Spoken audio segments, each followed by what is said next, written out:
Tadashi sighed as he walked into his room when he got home. God, everyone was so loud today, and everything was building up.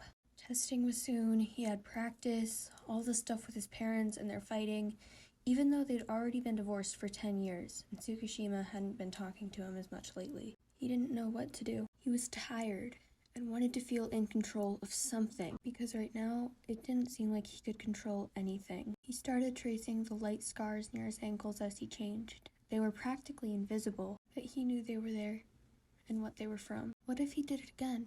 Not enough to hurt himself like he did in the past, but just to feel something, and get some control. He knows he can't, though. He made a promise to Suki that he won't do it again, and that'll call him if he thinks he will. He can't break that promise. He sighs and pulls his hoodie over his head, one that coincidentally belongs to the very person he was thinking about. He has to call him. He knows what'll happen if he doesn't. He hastily picks up his phone and calls his boyfriend. What? Suki, can you come over? Tadashi? What happened? Are you alright? I'm fine. I just need you to come over. Okay, I'll be there in 15 minutes, give or take. I love you. And with that, he hung up, leaving Tadashi in his dimly lit room, illuminated only by some LEDs that are strung along the wall across from him. He took a deep breath and sat on his bed, flopping onto his side. He's frustrated and exhausted, but he couldn't fall asleep even if he tried. He's doing everything he can not to look at the pair of scissors on his desk, but to no avail. He rolls over and sees the glint of metal. Well, shit. He pushes himself up and goes over to his desk, sitting in his chair and picking up the scissors, looking at the light scars on his thighs. Just like his ankles, they're invisible unless you know where to look. He knows where they are and what they're from, and he can't ignore them. He opens the scissors and stares at the sharp blade. Does he really want this? Is this how he wants to break his streak? He's been clean for almost 2 months. Is this how that ends? Does he really want to hurt himself? To bleed at his own hand? Does he? Sure, he's made it this far, but he's almost relapsed every day for the last 2 weeks. He wants to see blood, right? No, he doesn't want this. He's genuinely repulsed by the thought of doing this. But there's nothing to lose, is there? This is repulsive to him. So why does he still want to do it? Except he knows it's not really want. It's the pain he feels emotionally, wanting to be drowned out by physical pain. Why would he want this? Why would anyone want this? But what is there to lose? But this isn't healthy. Who cares? It's your body. Well, then why would I want to destroy it like this again? Why did I want it in the first place? Why can't I just be fixed? What the hell is wrong with me? Nothing in my life is going horribly wrong. I was never abused. Sure, I was bullied, but it was years ago. That's why this is the best option. Right? It's not, though. There's so many other ways. Well, fuck that. This is the best one. It's not. It is. It's not. It is. It's not! Tadashi! Hey, snap out of it. Huh? He looked up to the worried face of his boyfriend. The scissors had been snatched away and were clasped tightly in Tsukishima's fist. Tadashi only then noticed the hot tear tracks running down his cheeks. Tadashi?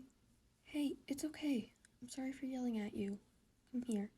He put the scissors down and pulled him into a hug, stroking his hair gently. What happened? I don't know. It's just too much. I'm tired. There's so much to do. I wanted to feel in control. Can you tell me what's going on? He picked him up and carried him over to the bed, sitting down and hugging him, waiting for an answer. There's so much to do, with school and volleyball, and there's a family event coming up, and Mom and Dad are fighting again, and I hear her screaming at her phone every night. That's when she's home, that is. And then there's you. He chuckles weakly, trying to make a joke out of it. Me? What did I do? Did he cause Tadashi to almost relapse? He couldn't live with himself if he did. He tightens the hug a little. Now he's really scared for his boyfriend. been distant lately.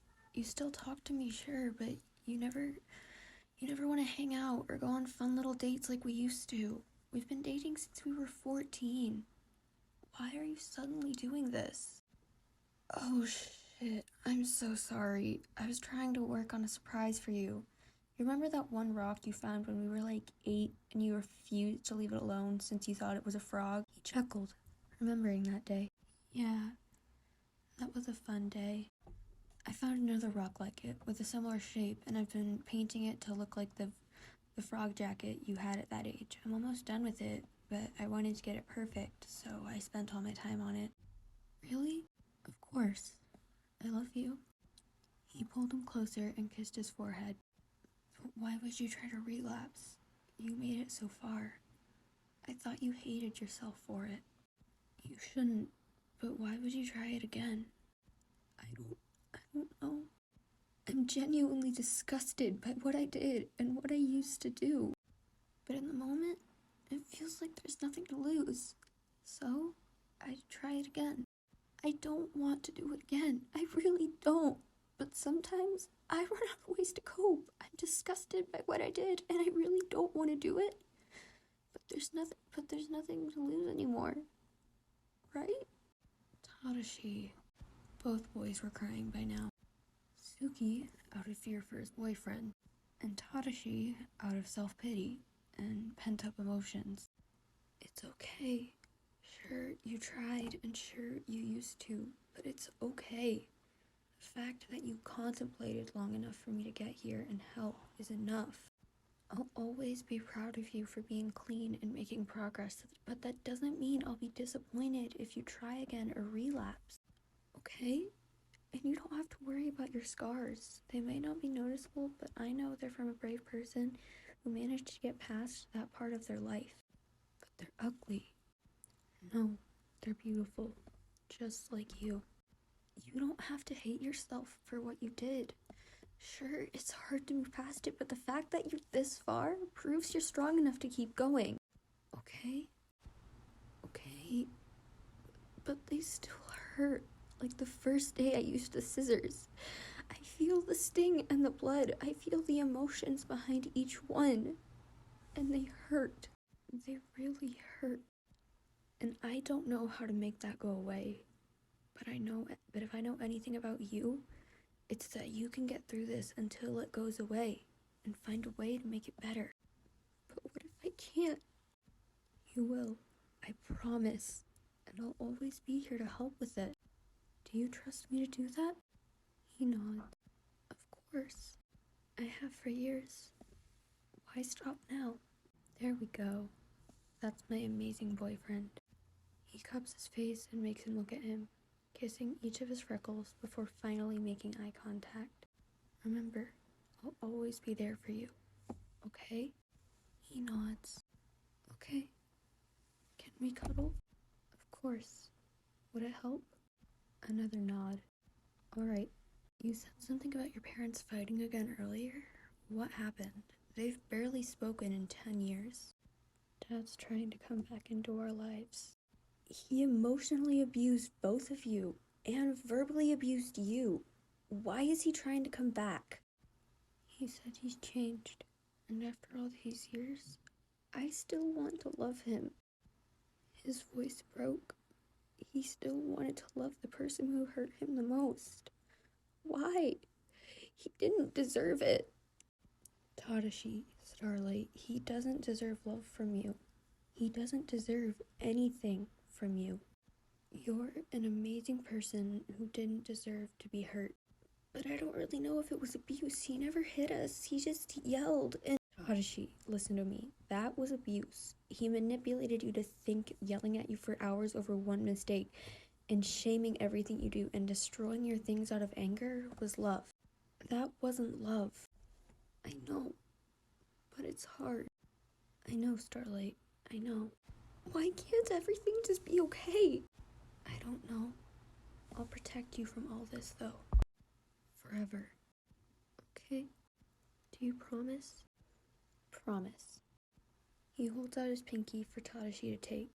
He takes it and intertwines his own pinky with it. There. I promise I'll never leave you. You can't get rid of me. I never want to. TsukiYama tightened his hug around Tadashi. Good. I love you so much. I love you too. Go to sleep. I can tell you're exhausted. Okay. He receives one final forehead kiss before falling asleep, peacefully in his boyfriend's arms.